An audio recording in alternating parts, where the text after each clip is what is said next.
Thums up. आप लोगों से करेंगे थोड़ी सी गपशप। Please welcome the coolest Ayush Kashyap.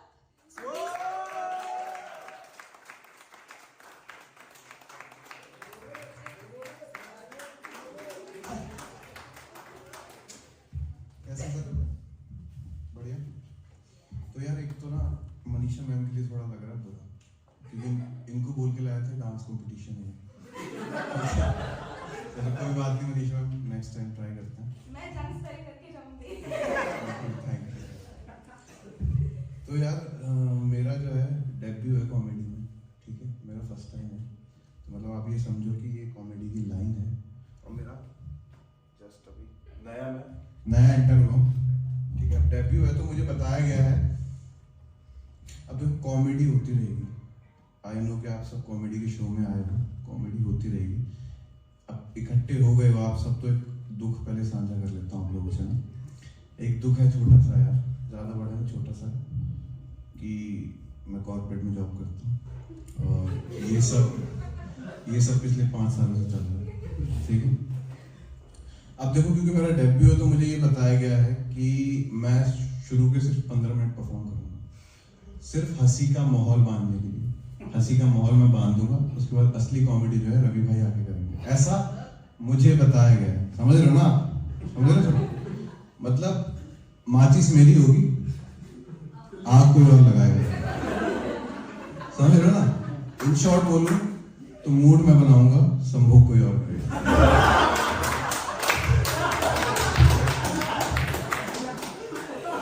ठीक है, तो ऐसा है कि यार मैं यूएस प्रोसेस में जॉब करता हूँ, मेरी होती है नाइट शिफ्ट, ठीक है। कर लो आप ना, जब हो जाए तो बताना।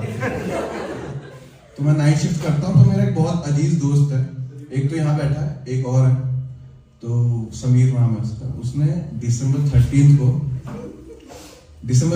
को उसने एक पोस्ट डाला, इंस्टाग्राम पे स्टोरी डाली, बहुत प्यारी लाइन लिखी उसने लिखा कि मेरा क्या है, मेरा क्या है, आज तो दिसंबर भी 13 है। कितनी प्यारी लाइन है देखो, मेरा क्या है, आज तो दिसंबर भी 13 है। लेकिन देखो मैं करता हूँ नाइट शिफ्ट। जब तक मैंने उसकी स्टोरी देखी तब तक डेट हो गई थी दिसंबर 14, ठीक है। तो मैंने उसको रिप्लाई किया कि सुन, मैंने तेरी लाइन का सीक्वल लिखा है, मेरा क्या है, आज तो दिसंबर भी 13 है, ठीक है। तो मेरा सीक्वल क्या है कि मुझे सेक्स कब मिलेगा, आज तो दिसंबर भी 14, ठीक है। तो यार जैसे मैंने आपको बताया कि मेरा डेब्यू है ना, तो मैं यहाँ पे कैसे जाऊँ, यहाँ तक कैसे आया कॉमेडी में, ये बताता हूँ। लेकिन उससे पहले आप ये जान लो कि यहाँ क्यों खड़ा हूँ, उससे पहले ये जान लो मैं खड़ा कैसे हूँ इस वक्त। If I be very honest with you guys, मेरी भयंकर जान फट रही है, ठीक है। मतलब इतनी फट रही है कि थोड़ी सी और फटी तो उल्टे को देख रहे हो, समझ आएगा। With 9 balls and 2 sticks and a player maybe, जो सोचेगा कि बहन की लाइट किसने बंद कर दिया अचानक से, ठीक है।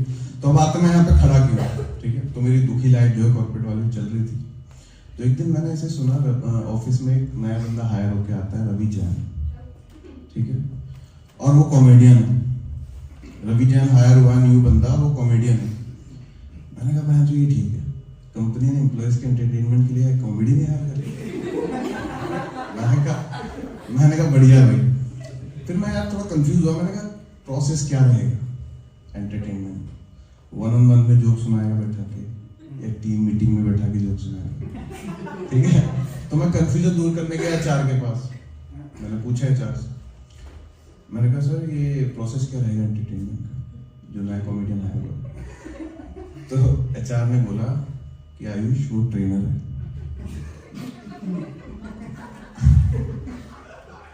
मैंने कहा ट्रेनर, देखो इस आदमी को।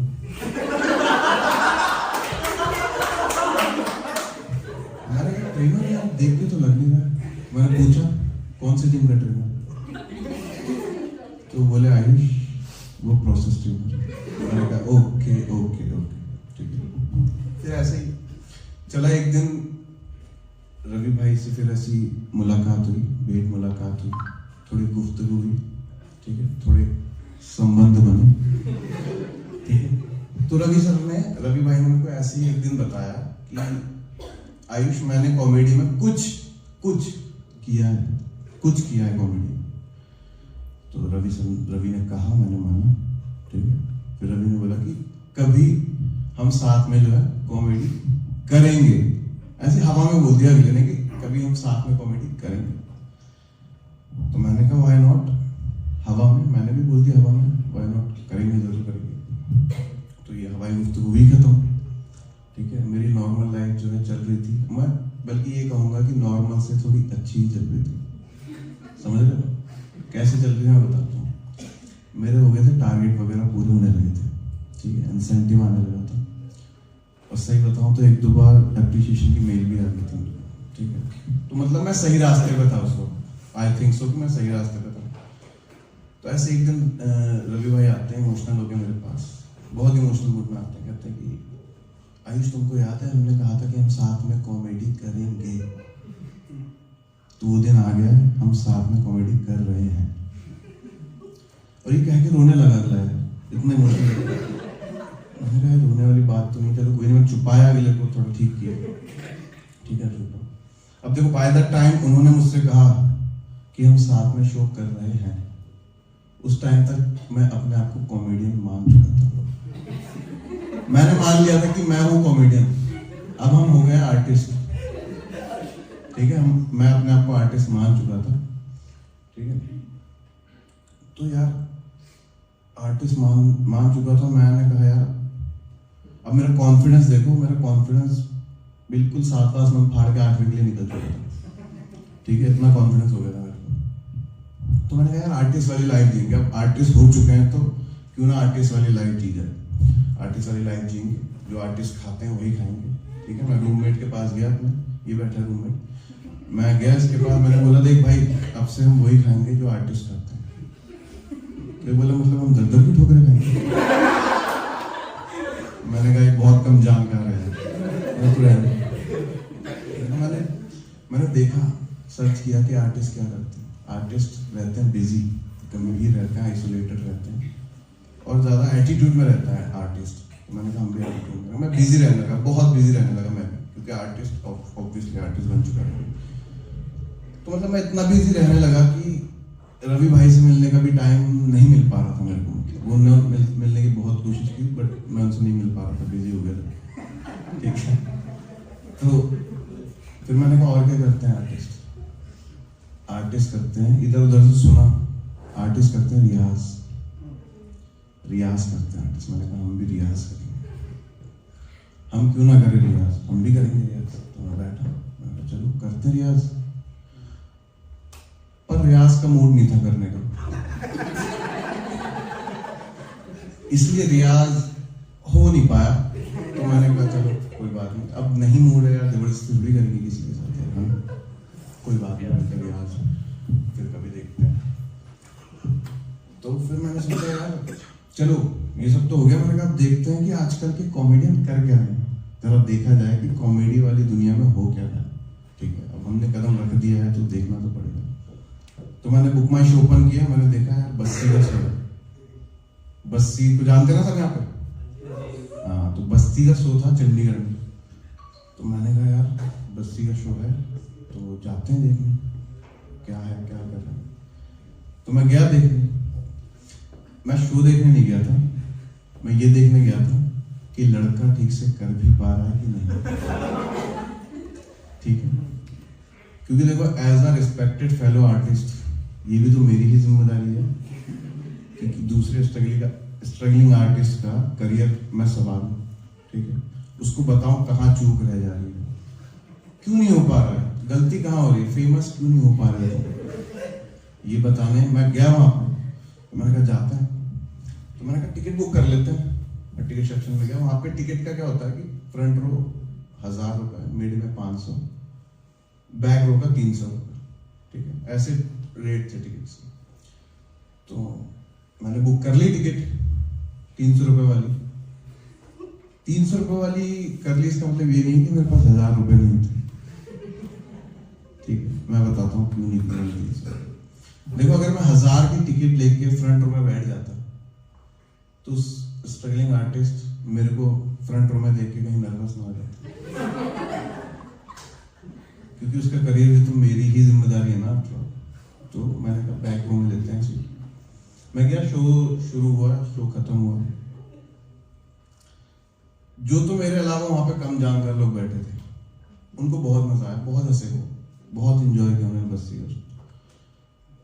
लेकिन मेरे हिसाब से उतना अच्छा हो नहीं पाया शो।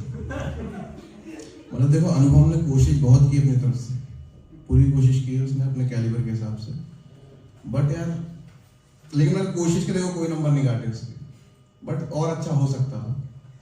तो आज का ट्रेंड है कि शो खत्म होता है, लोग अपने फ्रेंड्स जाते हैं, आर्टिस्ट के साथ मीट एंड ग्रीट करते हैं, फोटोज कराते हैं। तो वो सब हुआ, फोटोज वगैरह हुई, और फोटोज गाइस मैं आपको बताना चाहूँगा बहुत ही अच्छी आई लोगों की। मेरी नहीं हो पाई फोटो क्योंकि भीड़ थोड़ी ज्यादा। नहीं देखो, भीड़ वाला रीजन में मैं बताता हूँ लोगों को बताने के लिए, असली रीजन क्या है, सच क्या है मैं बताता हूँ कि फोटो क्यों नहीं हो पाई। तो जब मैं जा रहा था ना उसके पास, तो अपनी तरफ आते हुए उसने मुझे देख लिया और मैंने उसको मुझे देखते हुए देख लिया, और मैंने देखा उसकी आंखों में डर, मैंने उसकी आंखों में देखा भय, और मैंने उसकी आंखों में देखा खौफ।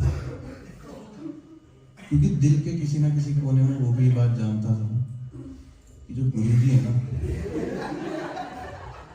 वो मेरी परफॉर्मेंस से नाखुश है, उनको इतना ज्यादा पसंद आ नहीं पाया, कहीं ना कहीं जान चुका था।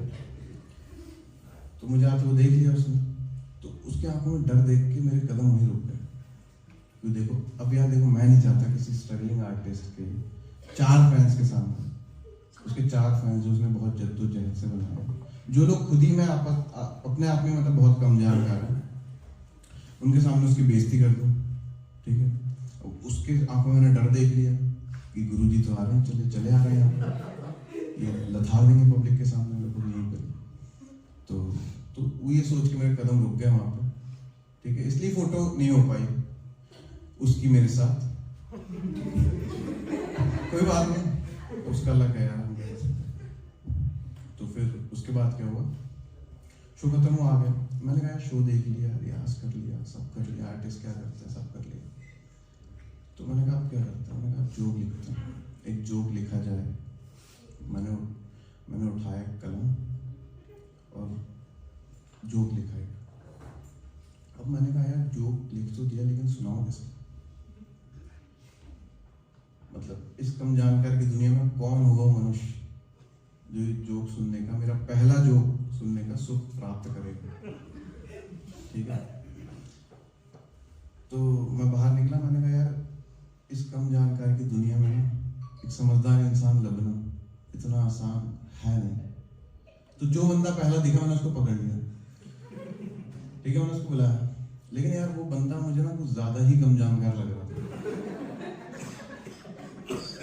ठीक है। तो मैंने उससे पूछा, मैंने कहा सुनो जोक वो पता क्या होता है, सुना है जोक चुटकुले किसे कहते हैं? उसने कहा हाँ सुना। मैंने कहा सुना फिर एक दो। अब देखो सुनने वाले का पैमाना भी माप लूँ ना मैं पहले कि वो इस लायक है भी कि नहीं।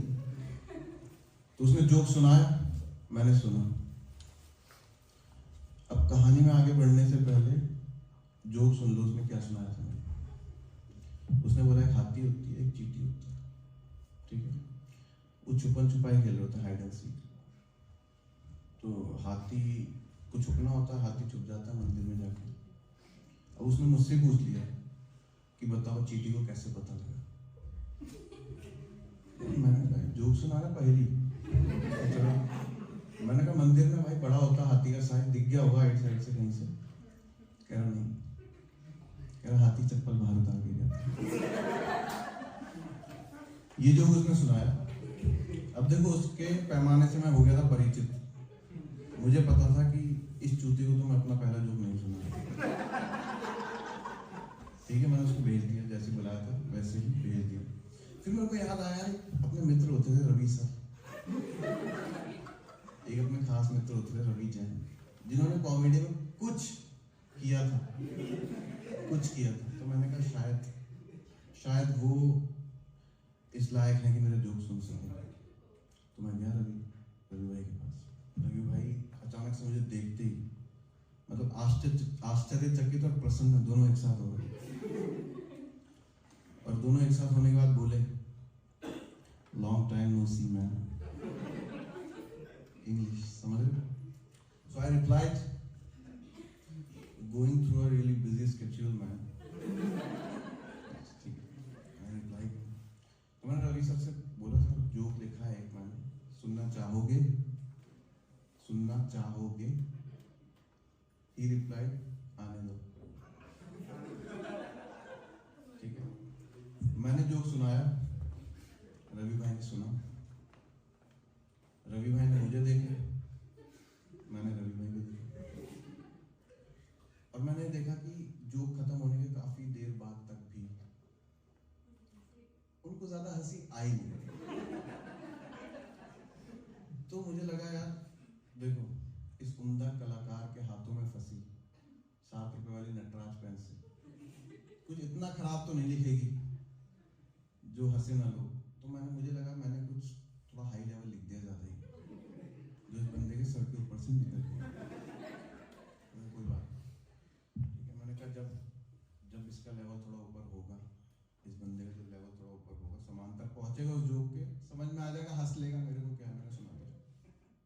हालांकि रवि भाई ने मुझे उस जोक का फीडबैक देने की कोशिश बहुत की, बहुत चाहा उन्होंने कि फीडबैक दूं, लेकिन मैंने उतना लेना चाहा नहीं, इसलिए मैं निकल गया वहां से।